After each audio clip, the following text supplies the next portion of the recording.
আচলতে কি হয় নিজৰ হেপাহ লাগিব আসলতে আমি বহুত কিবা নকৰো যি 2 টকা অৰ্জন কৰিছো তাৰ পৰাই ৰাইজৰ কাৰণে দুখীয়া ৰাইজৰ কাৰণে কৰিবলৈ চেষ্টা কৰো ঠিক তেনেকৈ এই গাঁওখনত আহোঁতে আমাক কৈছিলে যে এই নামঘৰটো নিৰ্মাণ কৰি দিব লাগে ময়ো ভাবিছিলো একেবাৰে দুখীয়া সহজ সৰল একেবাৰে নিৰ্ভেজাল মনত কোনো হিংসা বিদ্বেষ নাই একেবাৰে সাধাৰণ গাঁও পৰিৱেশত বসবাস কৰা এখেতসকল গতিকে এখেতসকলৰ কাৰণে নামঘৰটো কৰি দিব পাৰি মোৰ নিজকে ভাল লাগিছে আৰু আপোনাৰ এনেকুৱা ধৰণৰ ধৰক ভৱিষ্যত পৰিকল্পনা মানে ধৰক চাওক যদি ঈশ্বৰৰ আশীৰ্বাদ থাকে ভগৱানৰ আশীৰ্বাদ থাকে যদি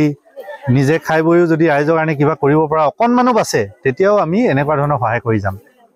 আৰু আপোনাৰ মইতো ভাবো মোৰ ল'ৰাক কেৱল মই ভাল মানুহ কৰিবলৈ চেষ্টা কৰিম কেৱল ভাল মানুহ ৰাইজৰ পৰা আশীৰ্বাদ বিচাৰিম ভাল মানুহ হোৱা বাকীখিনি কেনেকৈ কি হ'ব এইখিনি ঈশ্বৰৰ ওপৰত এৰি দিম কেৱল যদি ল'ৰা ভাল হয় মই সেইটোকে কামনা কৰিম